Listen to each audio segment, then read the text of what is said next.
Welcome back to Kabbalah on Money. Welcome back, everyone. Raquel El Khadif here. Michael Khadif here. Welcome. Today we're going to talk about thoughts that create abundance. Okay? So, in the real estate, I wish I could find it. I was looking for it. I couldn't find it, but I'm dating myself now. But about 20 plus years ago when I was training, after I got my license to be a realtor, they did training for us. And at that point, in order to get new clients, you sat with the phone book and you would cold call people that you don't know, hoping they'll work with you, right? And of course, everyone dreads it to a certain extent, right? And they had like a mime of like, God forbid, 7 things that separate a realtor from death. Sounds crazy. You make the call. The person doesn't like you. He screams at you. He insults you. You get depressed. You go, God forbid, you have an accident. Now you cannot work. Now you're poor. Now God. you cannot support your children. You lose your family, and then It's a horrific movie. yeah, and then basically, God forbid, the person dies. And it was like it was a joke, but it just showed us how our thinking process, our thought process was so wrong about making calls rather than saying, oh my God, I have this much I can offer. I really want to share my services and my knowledge and everything with somebody who would appreciate it and will be very happy to pay for it. We went with those, oh my God, the phone, okay? And not to mention door knocking. Imagine that story, okay? Another stage. Yeah, right. That's the next level. So basically, that long story short, when our thoughts are negative, God forbid, we attract a negative reaction. So people say, oh, don't think. Yeah, right. Remember Chaim Cohen did the exercise with us? Our friend and colleague, teacher Chaim Cohen, is teaching now sound healing. And he says, okay, for 1 minute, just don't think about anything. How can you do it? Even when you want not to think, you think about not thinking, right? And then there's another solution. Okay, think positive thoughts. Visualize. If you hold it for 78 seconds, it's not a coincidence, right? 3 times the Yud Kei Vav Kei, 26. Yep. You can attract it. And that's beautiful. Easy? Not always. If there are interferences. No, we have to right? practice all the time. It's not like all one the time practice. Yeah. All the time. Yeah. And so that's that. And then you go and you say, okay, so what do I do with my thoughts? First of all, look at the reality. It will tell you what your thoughts are. But let me give you an example. Shimon always shared this example. I love it. You go to a magic show. You're wearing a wedding band, I don't know, $500,000, the biggest diamond. The magician says, oh, I need a volunteer.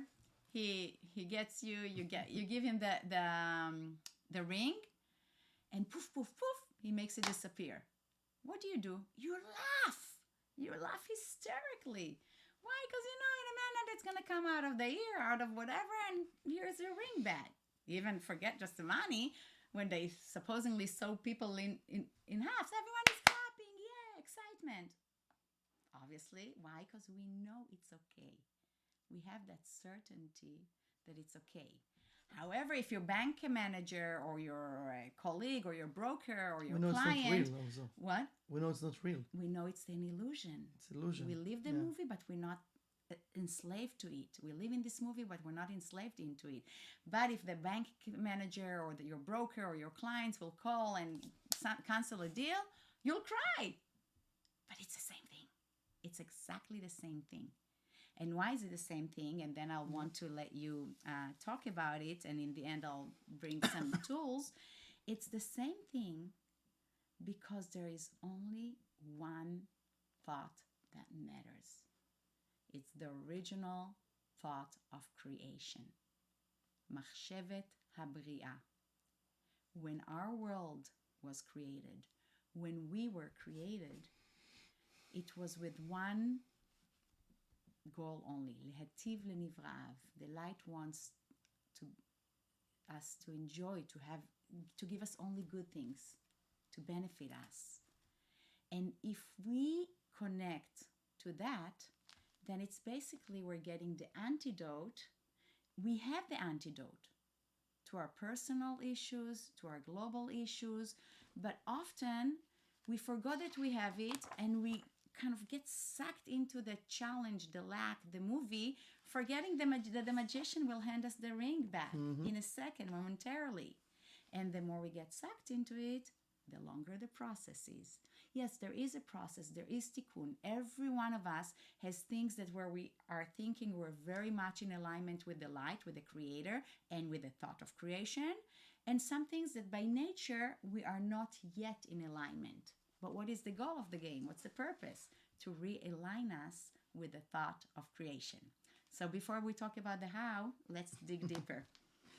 So first of all, there is a sentence that the Kabbalists using, and they telling us, like they showing us reality in a simple verse. It's called Sof Maaseh b'machshava tchila. It means the end of the result starts from a thought. So if you look at reality, and right now, let's say, I remember when I started to study Kabbalah, one of the teachers he bring from one of the magazines that in university at Yale back then, I don't know how they checked it, they found out that 77% from the person thoughts in a day, they are negative thoughts. And we want to be successful. So man, 77, so it means that we're choosing the negative thoughts rather than the positive thoughts, right? Because there's something beautiful and powerful. The Zohar says that if a person wants to be connected with the negative energies, just do nothing. Don't make any effort. You don't need to make an effort. Don't pray for it. Don't do, Right. invest for it. Don't, Yeah. But if you want to have positive thoughts and be connected with the blessings, the Zohar says, give everything you have in your power to do it and be connected.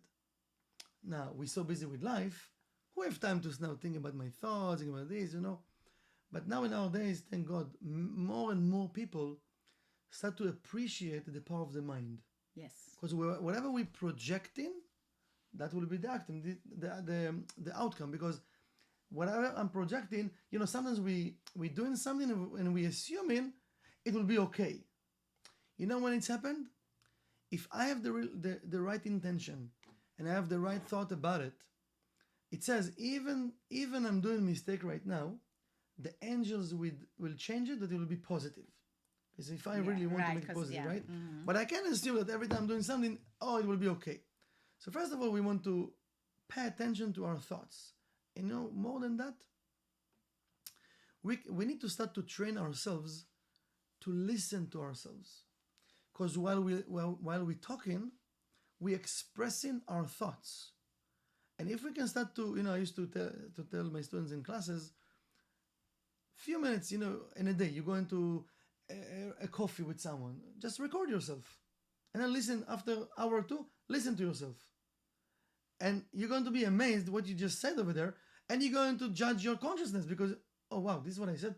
Oh, because we don't pay attention where we're coming from in our thoughts.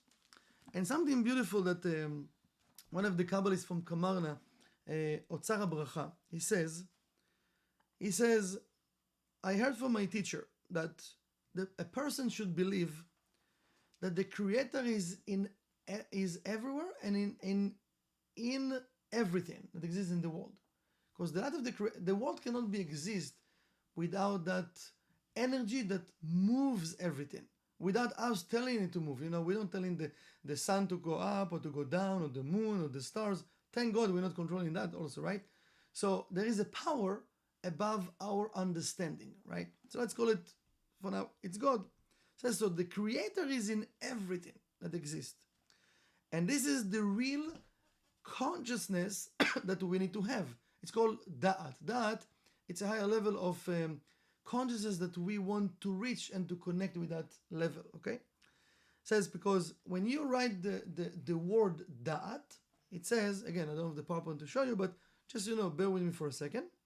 It says, we write in like Dalet Ain Tav, but bemilui, like in a milui, right? So he says, what we're receiving from it, we're receiving the same numerical value of Hashem Tzevakot. It's the name of God with the power of the Creator. So what does it mean? It says, that helping us, so this is Meloch Ol Haaretz Kevodo, He says, this is the main thing to help us to walk out from the exile of our thoughts, the exile of our lower consciousness. Because why we choose negativity? It's easy. I don't need to deal with it. I don't need to think about it. When someone come and talk to us and he start to explain so much and we're like, we don't have patience. Just get to the point, right? Like, what do you need, right? So we don't want even to deal with the thoughts even. So he's saying, because why we are in exile. We're so much into the negative side that we don't want to fight even to go back to the side of the light. So he's saying, to know and to believe that the Creator, He's in every move and words and impression that the person does. In everything. Now, right now I'm talking and I'm moving, right, and reading. In everything, there is the light of the Creator. There is those blessings. It says, all of the thoughts of the person, human being, he have the existence of the Creator. And each thought, it's a whole level. And when the person have in his thought some negative thoughts, and he call it also a stranger thought. Because we're supposed to have the thoughts of the Creator, like you said. Yeah. Right? Thought of creation.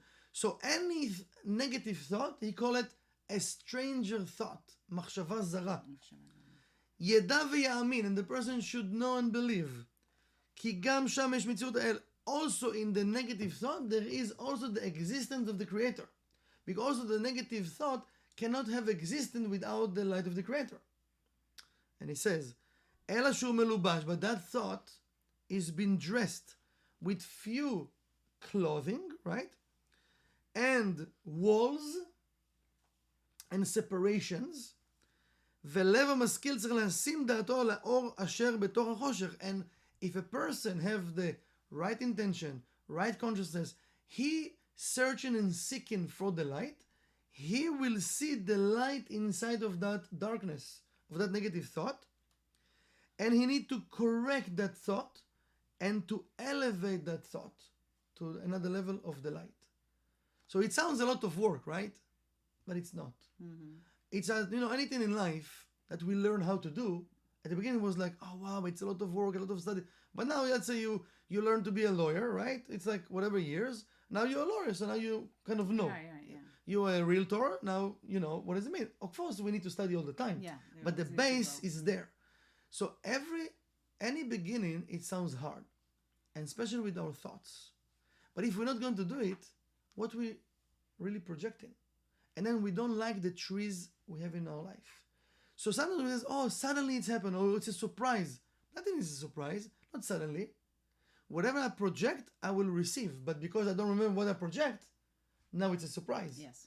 So, סוף מעשה מחשבה תחילה, we want to go back and to start to pay more attention to our thoughts and to understand in any thought I have, it's the light of the Creator is there.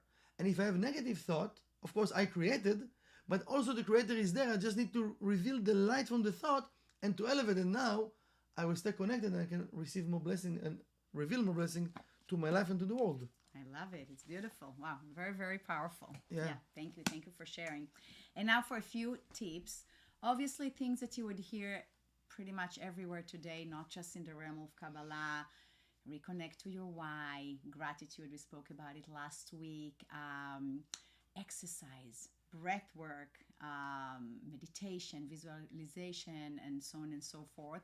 Also, kind of what you see when you already have kind of the negative result in your life, own it that it is a result of a negative thought that you had already, and then just kind of reverse engineer it almost to refine, to think about the situation differently. I can give an example from real estate. It was probably 15 years ago, something like that. I had a sale. I didn't have a sale. I'll tell you the end of the story already.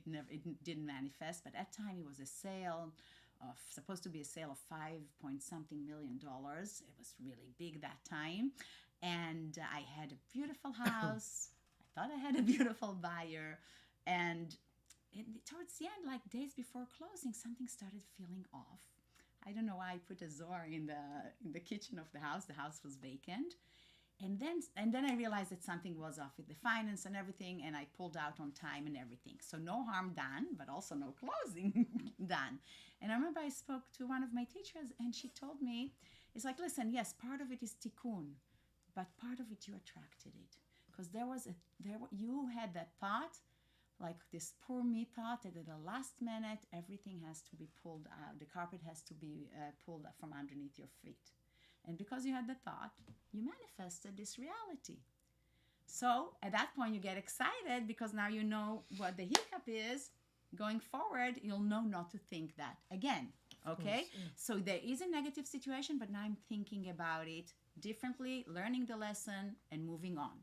Now, on a proactive manner, two things are there on the screen, the two names that I chose for us, the 72 names. Now they are. Now they are. Okay. So the first one, Michael spoke about it a lot, is like a kind of removing negative thoughts, okay? Think about a negative thought that we open the space to. It's like a snowball. Technically, we can always stop it, but the longer we wait, the harder it is. So when I do have a negative thought, I said, thank you. I'm closing the gate and just getting it out so it cannot kind of contaminate my entire thought process. Okay?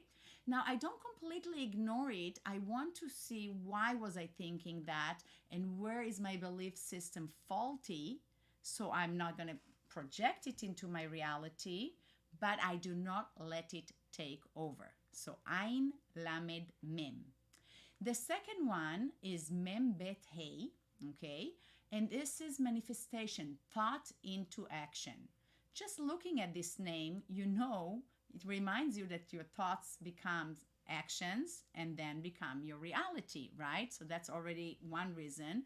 But also it helps us to kind of visualize and project what we really want and then know which actions we should take, because now our thought, the baseline, is connected to the thought of creation. And as Michael mentioned earlier, even if we're wrong, we're right, because the light will fix it and rearrange it. Okay? So that's pretty much what we have for you today. Anything else? No, I think it's good. Okay, so think positive thoughts and have a fantastic week. Take care. Bye, everyone. All the best.